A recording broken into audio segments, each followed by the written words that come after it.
Hello students, how are you. Welcome to my YouTube channel Pankaj physics Gulati. Students, आपको इस channel पर ना केवल ग्रेजुएशन फिजिक्स के टॉपिक्स की सबसे आसान एक्सप्लेनेशन देखने को मिलती है, बल्कि आपको साथ साथ ये भी बताया जाता है कि आपको एग्जाम में क्या और कैसे लिख के आना है, ताकि आप सिर्फ एक वीडियो देख के ही अपने नोट्स बना सकें और एग्जाम्स में बहुत अच्छे मार्क्स ला सकें। तो स्टूडेंट्स, आज इस चैनल को सब्सक्राइब कीजिए और पाइए नोटिफिकेशन मेरी नई वीडियो का सबसे पहले।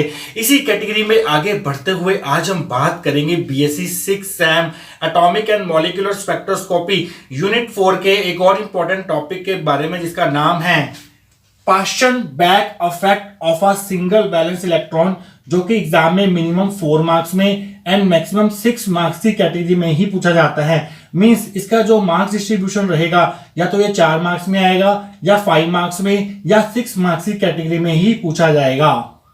देखिए स्टूडेंट्स, पास्चन बैक इफेक्ट को स्टडी करने से पहले आपको कुछ बेसिक चीजें पता होना चाहिए। देखिए स्टूडेंट्स, इलेक्ट्रॉन का किसी भी एटम के अंदर 2 प्रकार का मोशन रहता है। एक होता है इलेक्ट्रॉन का motion in the orbit around the nucleus, जिसको हम ऑर्बिटल मोशन ऑफ इलेक्ट्रॉन बोलते हैं, और दूसरा साथ के साथ इलेक्ट्रॉन का मोशन रहता है अपनी एक्सिस के अबाउट। एक इलेक्ट्रॉन अपनी एक्सिस के अबाउट भी रोटेट करते हैं, जिसको हम बोलते हैं स्पिन मोशन। तो मींस इलेक्ट्रॉन का एटम के अंदर 2 प्रकार का मोशन रहेगा, एक रहेगा ऑर्बिटल मोशन और एक रहेगा स्पिन मोशन। क्योंकि इलेक्ट्रॉन एक चार्ज पार्टिकल है, तो अगर एक चार्ज पार्टिकल जब एक डेफिनेट पाथ में मूव करता है तो वहां पर इलेक्ट्रिक करंट प्रोड्यूस होता है, और इलेक्ट्रिक करंट के कारण मैग्नेटिक फील्ड भी प्रोड्यूस होगा। अब ऑर्बिटल मोशन ऑफ इलेक्ट्रॉन के कारण भी मैग्नेटिक फील्ड प्रोड्यूस होगा, और जो इलेक्ट्रॉन का स्पिन मोशन रहेगा अबाउट इट्स ओन एक्सिस, उसके कारण भी मैग्नेटिक फील्ड प्रोड्यूस होगा। इन दोनों मैग्नेटिक फील्ड्स को हम बोलते हैं internal magnetic fields of atom, जो कि आता है orbital motion of electron and spin motion of electron के कारण।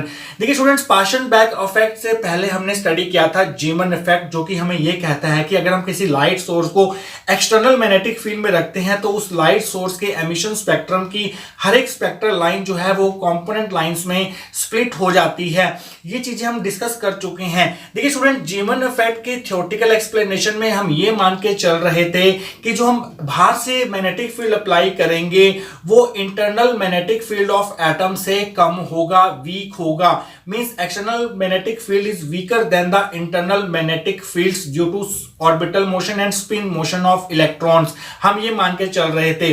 तो स्टूडेंट्स, उस केस में क्या हो रहा था जीमन इफेक्ट के केस में? उस केस में इलेक्ट्रॉन का जो ऑर्बिटल एंगुलर मोमेंटम वेक्टर था, जिसको हम एल स्टार से डिनोट कर रहे थे, और जो स्पिन एंगुलर मोमेंटम वेक्टर था, जिसको हम एस स्टार से डिनोट कर रहे थे, वो आपस में इंटरेक्शन करके, आपस में कपलिंग करके हमें net resultant angular momentum vector दे रहे थे, जिसको हम जे स्टार से डिनोट करते हैं। तो स्टूडेंट्स, वेक्टर एटम मॉडल जो रहेगा जीमन इफेक्ट के केस में, वो कुछ इस प्रकार से रहेगा।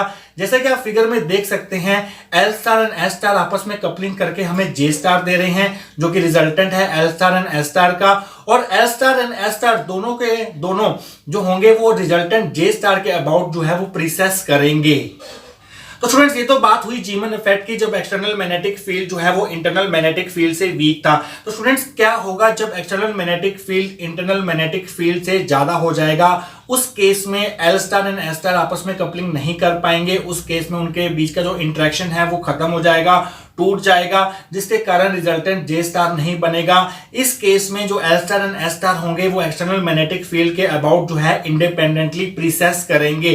तो स्टूडेंट्स, इसी इफेक्ट को बोला जाता है Paschen back effect. Means Paschen back effect कब ऑब्जर्व होगा? जब external magnetic field internal magnetic field से स्ट्रॉन्गर होगा, तभी पास्चन बैक इफेक्ट जो है वो ऑब्जर्व किया जाएगा। तो स्टूडेंट्स, आइए देखते हैं कि अगर आपको एग्जाम में क्वेश्चन आता है कि डिस्कस पास्चन बैक इफेक्ट, तो स्टूडेंट्स आप स्टार्टिंग में थ्योरी में क्या लिख के आएंगे, आइए वो देख लेते हैं। In Zeeman effect, the external magnetic field is weaker than the internal magnetic field due to orbital and spin motion of electron। देखिए स्टूडेंट्स, किसी भी एटम में इलेक्ट्रॉन के पास 2 तरह के मोशन होते हैं। एक होता है इलेक्ट्रॉन का मोशन अराउंड द न्यूक्लियस, जो वो अपने ऑर्बिट में करता है, जिसको हम ऑर्बिटल मोशन ऑफ इलेक्ट्रॉन बोलते हैं। इलेक्ट्रॉन साथ के साथ अपनी एक्सिस के अबाउट भी रोटेट करता है, जिसको हम स्पिन मोशन ऑफ इलेक्ट्रॉन बोलते हैं। क्योंकि एक इलेक्ट्रॉन चार्ज पार्टिकल है, जब वो ऑर्बिट में अराउंड द न्यूक्लियस रिवॉल्व करेगा या अपनी एक्सिस के अबाउट करेगा, तो उसकी वजह से करंट जनरेट होगा। करंट जनरेट होगा तो मैग्नेटिक फील्ड बनेगा। तो इलेक्ट्रॉन के orbital motion and spin motion के कारण एटम के अंदर इंटरनल मैग्नेटिक फील्ड डेवलप हो जाता है। तो स्टूडेंट्स, जीमन इफेक्ट में क्या हो रहा था? जो हमारा एक्सटर्नल मैग्नेटिक फील्ड था वो इस इंटरनल मैग्नेटिक फील्ड से कम था। उसके बाद देखिए आप क्या लिखेंगे, and the coupling between L star and S star remains intact to form resultant J star. उस केस में एल स्टार जो कि है orbital angular momentum vector of electron और ये है spin angular momentum vector of electron, जिसको हम L star and S star से डिनोट करते हैं।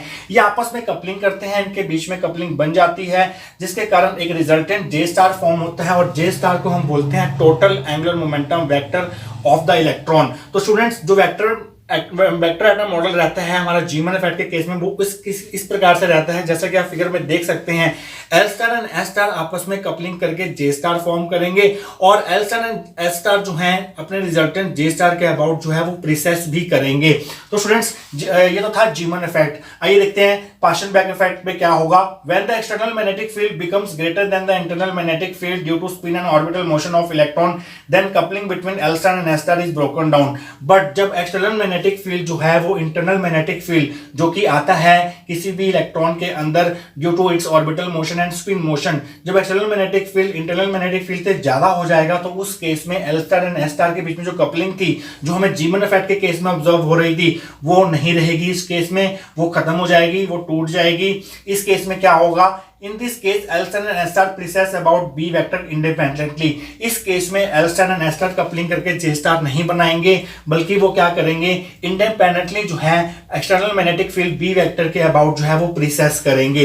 आइए देखते हैं, this is called Paschen back effect और इसी इफेक्ट को बोला जाता है जब L star and S star जो है कपलिंग नहीं कर पाते, J star नहीं बना पाते और वो independently external magnetic field B vector के अबाउट प्रीसेस करना शुरू कर देते हैं, उसको हम बोलते हैं Paschen back effect. The vector model for Paschen back effect is shown in figure। अब हम ड्रॉ करेंगे vector atom model for Paschen back effect कि कैसे L star and S star जो है वो इंडिपेंडेंटली B वेक्टर के अबाउट जो है वो प्रीसेस करेंगे। आइए हम इसका वेक्टर एटम मॉडल अब ड्रॉ कर लेते हैं। तो स्टूडेंट्स, आइए हम ड्रॉ करते हैं vector atom model for Paschen back effect, जो कि आपको एग्जाम में बना के आना ही आना है। तो स्टूडेंट्स, मान लीजिए यह है इलेक्ट्रॉन और इलेक्ट्रॉन के प्लेन ऑफ द ऑर्बिट में हमने मैग्नेटिक फील्ड अप्लाई कर दिया कुछ इस डायरेक्शन के अंदर। तो स्टूडेंट्स, इस इलेक्ट्रॉन के पास दो तरह के एंगुलर मोमेंटम होंगे। एक होगा ऑर्बिटल एंगुलर मोमेंटम जो कि इसके orbital motion of electron around the nucleus के कारण आएगा, और दूसरा होगा स्पिन एंगुलर मोमेंटम जो कि इसके spin motion about its own axis के कारण आएगा। तो इलेक्ट्रॉन के पास दो तरह के एंगुलर मोमेंटम होते हैं। ये हम काफी बार पिछली वीडियोस पर डिस्कस कर चुके हैं। ये बात आपको दिमाग में बिठानी ही पड़ेगी अगर आप स्पेक्ट्रोस्कोपी को टिप्स पे करना चाहते हैं कि इलेक्ट्रॉन के पास दो तरह के एंगुलर मोमेंटम होते हैं। एक होता है ऑर्बिटल एंगुलर मोमेंटम, एक होता है स्पिन एंगुलर मोमेंटम। तो इस इलेक्ट्रॉन के दो एंगुलर मोमेंटम होंगे। ये है हमारा ऑर्बिटल एंगुलर मोमेंटम जिसको हम एल स्टार से डिनोट करते हैं, और ये जो है ये प्रीसेस करेगा मैग्नेटिक फील्ड के अबाउट इंडिपेंडेंटली। तो आपको एक सर्कल ड्रॉ करना पड़ेगा, इसको आपको ज्वाइन करना पड़ेगा। जो ये सर्कल होता है हम इसको डॉटेड में ड्रॉ करते हैं, और इस एल स्टार का जो प्रोजेक्शन होगा मैग्नेटिक फील्ड की डायरेक्शन में, उसके लिए आपको यहां से एक परपेंडिकुलर ड्रॉ करना पड़ेगा। ये परपेंडिकुलर ड्रॉ कर दिया तो यहां से लेके यहां तक जो लेंथ बनेगी, यहां से लेके यहां तक, ये होता है projection of L star in the magnetic field direction, और इसको हम डिनोट करते हैं ML से। ये हम बहुत बार कर चुके हैं। देखिए स्टूडेंट्स, ये था एल स्टार जो कि ऑर्बिटल एंगुलर मोमेंटम वेक्टर था इस इलेक्ट्रॉन का। उसी तरह से एक इस इलेक्ट्रॉन का स्पिन एंगुलर मोमेंटम वेक्टर भी होगा जो आपको इस सेंटर से ड्रॉ करना है। अगर आपने एल वेक्टर इधर ड्रॉ किया है तो एस वेक्टर आपको दूसरी तरफ ड्रॉ करना है कुछ इस तरह से, और ये भी जो है ये है हमारा S star spin angular momentum vector of electron. ये भी एक्सटर्नल मैग्नेटिक फील्ड के अबाउट प्रीसेस करेगा कुछ इस तरह से। तो ये आपको सर्कुलर बनाना है, इस चीज का आप ध्यान रखेंगे, और ये वाला एंड जो है आपको यहां पर ज्वाइन करना है। बड़े ध्यान से आपने ज्वाइन करना है इसको भी आपको डॉटेड बनाना है। तो बाद में इसको आप इरेज कर सकते हैं फुल सर्कल ड्रॉ करने के बाद। अब इसका एस स्टार का प्रोजेक्शन आपको लेना है मैग्नेटिक फील्ड की डायरेक्शन में, तो उसके लिए अगेन आपको एक परपेंडिकुलर ड्रॉ करना पड़ेगा इस तरह से, और ये जो लेंथ होगी यहां से लेके यहां तक, यहां से लेके यहां तक, देखिए मेरे मार्कर की मूवमेंट को देखिए, इस सेंटर से लेके यहां तक, ये यहां तक ये जो होगा ये है प्रोजेक्शन एस स्टार का मैग्नेटिक फील्ड की डायरेक्शन में, जिसको हम MS से डिनोट करते हैं। तो ये है हमारा vector atom model Paschen back effect के लिए जो आपको एग्जाम में ड्रॉ करके आना है। जैसा कि आप देख सकते हैं, जब हमारा external magnetic field internal magnetic field से स्ट्रॉन्गर हो जाएगा, तो उस केस में L star and S star जो है वो कपलिंग नहीं कर पाएंगे, तो कपलिंग करके जे स्टार नहीं बना पाएंगे। आपको इस डायग्राम के अंदर, इस मॉडल के अंदर कहीं भी आपको जे स्टार देखने को नहीं मिलेगा। और एल स्टार और एस स्टार जो है वो इंडिपेंडेंटली बी स्टार के अबाउट जो है वो प्रीसेस करेंगे। इसी इफेक्ट को बोला जाता है पाशन बैक इफेक्ट। तो हमने डेफिनेशन पढ़ ली, जो इसका मैथमेटिकल पोर्शन है पाशन बैक इफेक्ट का, वो हम देखेंगे आने वाले सेक्शंस के अंदर। तो स्टूडेंट्स, हमने लास्ट सेक्शन में देखा कि जब एक्सटर्नल मैग्नेटिक फील्ड स्ट्रांग हो जाता है as compare to internal magnetic field, तो L star and S star के बीच में कपलिंग जो है वो टूट जाती है और वो जे स्टार नहीं बना पाता, और L star and S star जो है वो इंडिपेंडेंटली बी वेक्टर के अबाउट प्रीसेस करना शुरू कर देते हैं। तो स्टूडेंट्स, क्या जो L star and S star की प्रीसेसिंग है बी वेक्टर के अबाउट वो रैंडम होगी या कुछ वो रूल्स फॉलो करेगी? तो स्टूडेंट्स, हर चीज यहां पर स्पेक्ट्रोस्कोपी में कुछ रूल्स फॉलो करती है, स्पेस क्वांटाइजेशन का कंसेप्ट फॉलो करती है। तो स्टूडेंट्स, यहां पर क्या होगा, मान लीजिए L star and B vector के बीच में एंगल है θ1 और एस स्टार और बी वेक्टर के बीच में एंगल है θ2। तो स्टूडेंट्स, ये जो ओरिएंटेशन है, ये जो θ1 θ2 की वैल्यूज होंगी वो डिस्क्रीट वैल्यूज होंगी।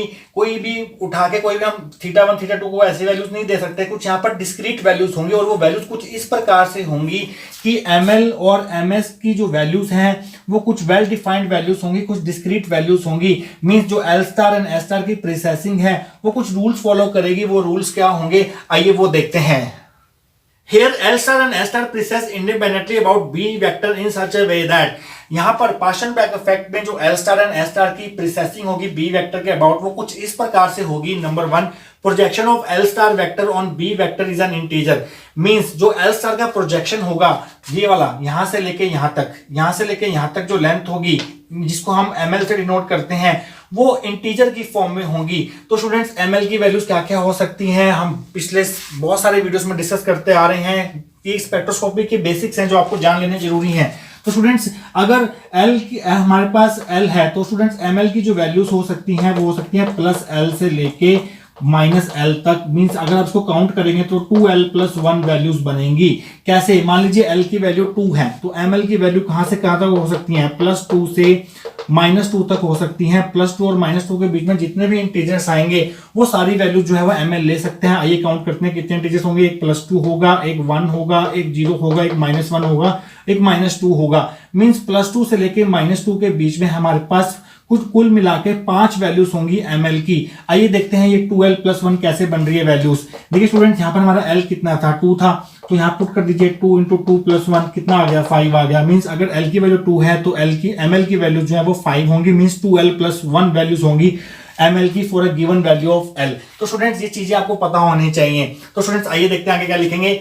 ml is equal to +L, L-1 से लेके -L तक इसकी वैल्यूज हो सकती है ml की। मींस 2L+1 वैल्यूज होंगी। मैंने आपको बता दिया कैसे ये 2L+1 वैल्यूज जो है वो फॉर्म हो रही हैं। तो स्टूडेंट्स, मींस जो L star and B vector के बीच में एंगल होगा वो कुछ इस तरह से होगा कि जो ml की वैल्यूज होंगी वो ये वाली वैल्यूज जो है वो पॉसिबल हो पाएंगी। मींस ml जो है वो 2L+1 वैल्यूज ही ले पाएगा। ये θ1 जो है हमारा कुछ इस प्रकार से होगा। आइए देखते हैं सेकंड कंडीशन क्या फॉलो करेगा। Projection of S star on B vector is either +1 और -½ +½ और -½ मींस जो S स्टार का प्रोजेक्शन है B वेक्टर की डायरेक्शन में वो ये है, यहां से लेके यहां तक ये है प्रोजेक्शन, इसको बोलते हैं ms। ये होता है S स्टार का प्रोजेक्शन B वेक्टर के ऊपर। और जो ms की वैल्यूज हैं वो सिर्फ 2 ही हो सकती हैं। एक हो सकती है +½ ये, एक हो सकती है -½ अगर इलेक्ट्रॉन की मूवमेंट जो है, अगर मोशन जो है वो एंटी क्लॉकवाइज डायरेक्शन में है तो ms की वैल्यू -1/2 होगी। अगर क्लॉकवाइज डायरेक्शन में है तो ms की वैल्यूज +½ होगी। मींस ms की 2 वैल्यूज पॉसिबल होंगी और ml की कितनी होगी, 2L+1 वैल्यूज। तो स्टूडेंट्स, आइए देखते हैं।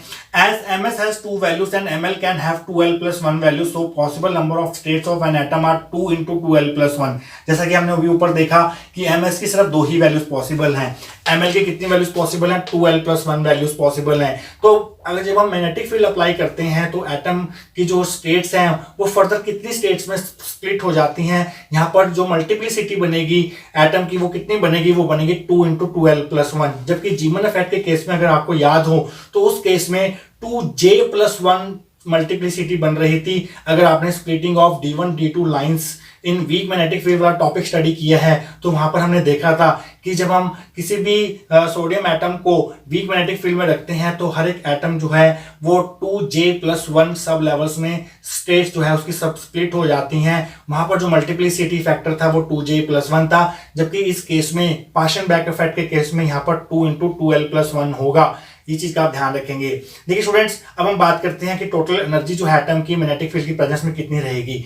The total energy of atom in magnetic field consist of, देखिए स्टूडेंट जो यहाँ पर एटम की टोटल एनर्जी रहने वाली है उसमें 3 फैक्टर्स कंट्रीब्यूट करेंगे। एक तो जो एनर्जी L स्टार की प्रिसेशन के कारण आएगी बी वेक्टर के अबाउट जो वो कर रहा है, और दूसरी एनर्जी जो S स्टार की प्रिसेशन के कारण आएगी जो वो बी वेक्टर के अबाउट कर रहा है, और तीसरी एनर्जी जो आएगी L स्टार और S स्टार के बीच में जो थोड़ा बहुत इंटरेक्शन होगा उसकी वजह से जो इंटरेक्शन एनर्जी आएगी इन दोनों के इंटरेक्शन की वजह से, उसकी वजह से भी टोटल एनर्जी में थोड़ा बहुत कंट्रीब्यूशन मिलेगा।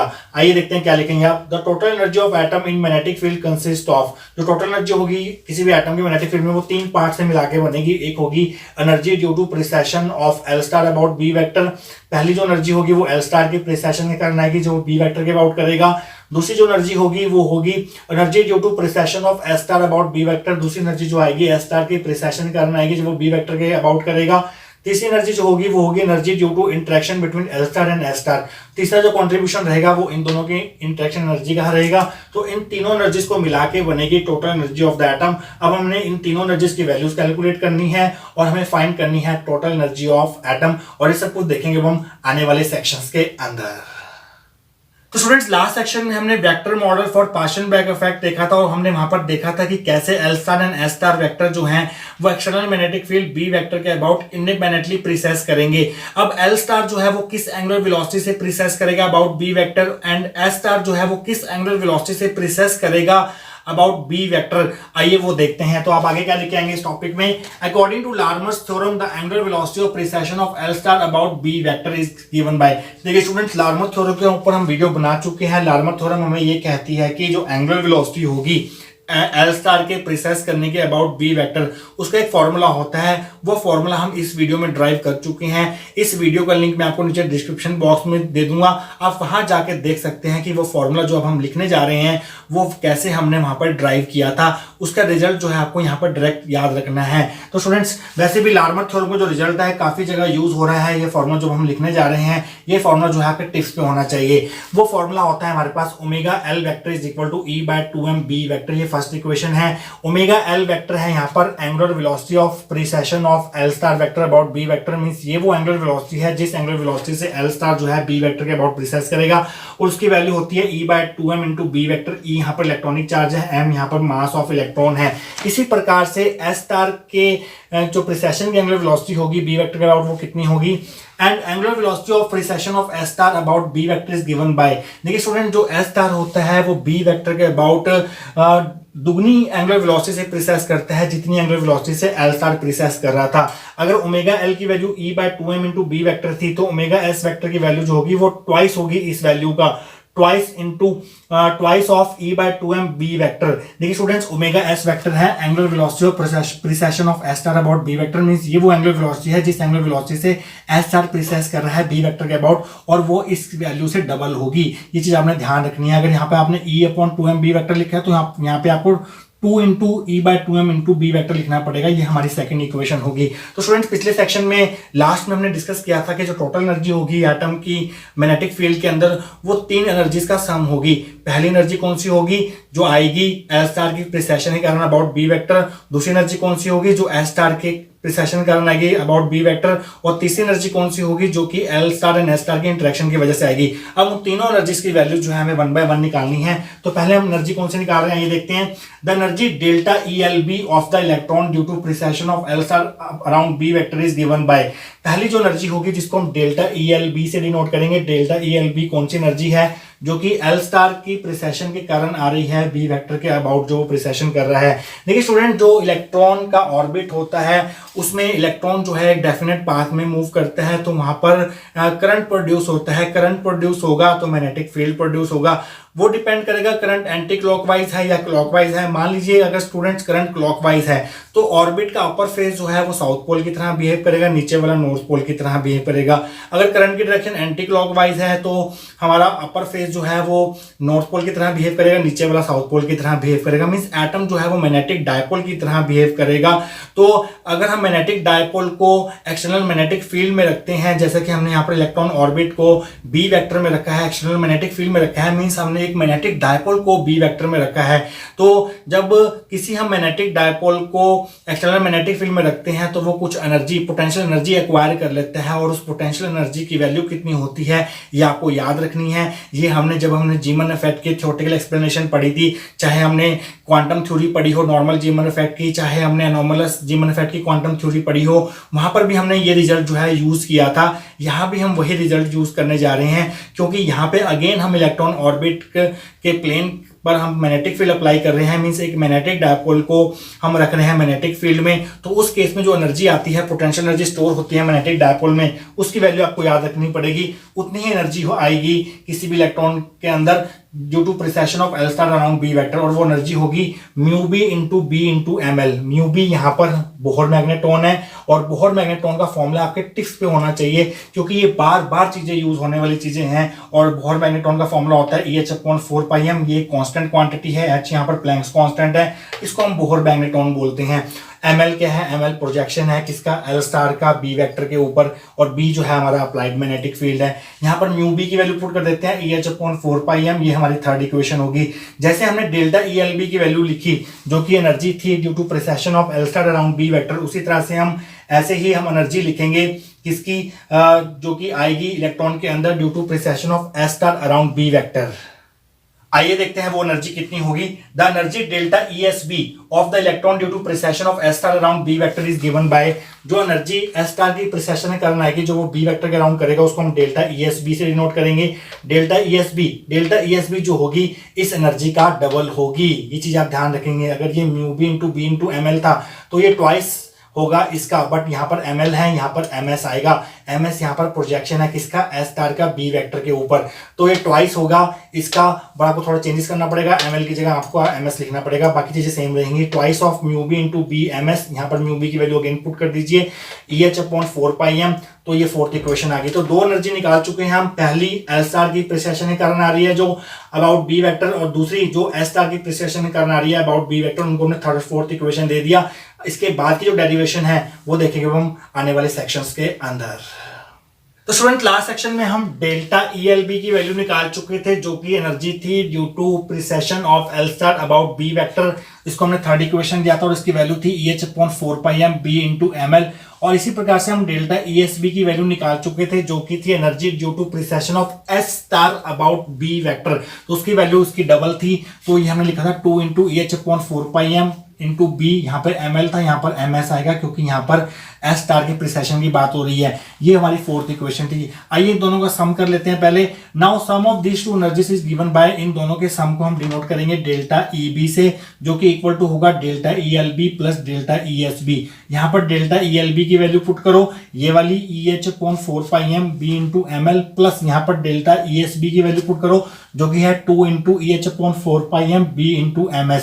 अब यहाँ से कॉमन लीजिए, कॉमन यहाँ से आएगा EHB/4πm कॉमन आएगा, यहाँ से भी कॉमन आ रहा है और यहाँ से भी कॉमन आ रहा है। अंदर क्या बचेगा? अंदर ml बचेगा प्लस 2ms बचेगा। ये हमारी फिफ्थ इक्वेशन आ गई। तो ये हमारे पास आ गई सम ऑफ एनर्जीज। तो स्टूडेंट्स अगर हम टर्म शिफ्ट निकालना चाहते हैं वेव नंबर के अंदर, ये चीज आपको ध्यान रखनी पड़ेगी। अगर हम टर्म शिफ्ट निकालना चाहते हैं तो हमें क्या करना होता है, हमें जो एनर्जी हमें मिलती है उसको hc से डिवाइड करना होता है। इस चीज का आपको ध्यान रखना पड़ता है। हम सब कुछ जो है स्पेक्ट्रोस्कोपी के अंदर वेव नंबर्स की टर्म्स में डिस्कस करते हैं, तो आपको लाइन लिखनी पड़ेगी, term shift in wave number is equal to, term shift को हम डिनोट करेंगे जो वेव नंबर में आएगी गामा बी से, gamma B equal to delta EB upon HC। अगर हम डेल्टा EB को HC से डिवाइड कर दें, जो कि कांस्टेंट क्वांटिटी है, तो आपको टर्म शिफ्ट मिल जाएगी वेव नंबर में। तो स्टूडेंट्स आपको क्या करना है, इस पूरी टर्म को HC से डिवाइड करना है, तो आपको ये पूरी टर्म लिखनी है। पहले जो हमने फिफ्थ इक्वेशन में निकाली है EHB/4πm ml प्लस 2ms, और इसको हमने डिवाइड कर देना है HC से, जो हमने यहाँ पर लिख दिया एच से एच कट जाएगा, आपको टर्म शिफ्ट क्या मिलेगी जो वेव नंबर में आएगी, gamma B is equal to E B upon 4πm और एम एल प्लस 2ms, यहाँ पर सी भी है तो सी भी आएगा। इसको हम दे देते हैं सिक्स्थ इक्वेशन। तो स्टूडेंट्स इसके बाद की थोड़ी सी डेरिवेशन और बची है, वो हम देखेंगे आने वाले सेक्शंस के अंदर।